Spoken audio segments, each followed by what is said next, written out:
About 9 million years ago in South America, where most of our modern crops originate, a plant called a tuberosum, which is basically a potato without the tuber, did the deed with the ancestor of the tomato. And a gene from each of these plants made potato the super crop that it is today. There was a tuber gene from the tomato and the underground stem from the tuberosum. There's a quote I wanted to mention from one of the researchers who figured this whole thing out, which I think is pretty sweet. These results make us look at our humble potato in a very different light. Potato and all its wild relatives came to exist thanks to a chance encounter of two very different individuals. That's actually quite romantic.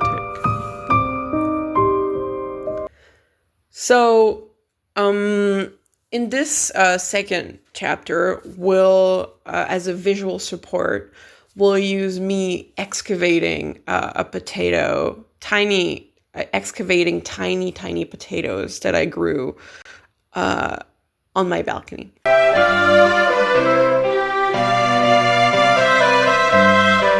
Potato plants can reproduce asexually, meaning without seeds. And the potatoes that farmers plant in the ground are not seeds, and they're not roots either, by the way. Tubers are actually enlarged underground stems that store energy for the plant. So if you plant a tuber in the ground, you will get a clone. You will get a clone plant that is genetically identical to the mother plant, whereas plants from seeds would be genetically different. Potatoes are mainly farmed through vegetative propagation because flowering and production of seeds can be quite an unpredictable process. By the way, this is a potato flower field. Isn't that so pretty? And plants grown from tubers also tend to be more vigorous than plants grown from seed. However, because of the lack of genetic diversity, it means that potatoes are more vulnerable to certain diseases.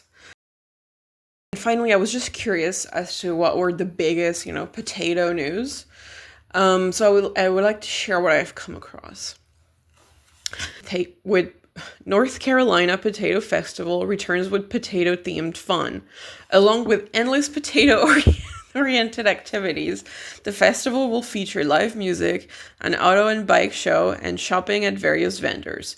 Plus, festival goers can enter the National Potato Peeling Contest, where they will be judged on how efficiently they can peel. Thank you, bye.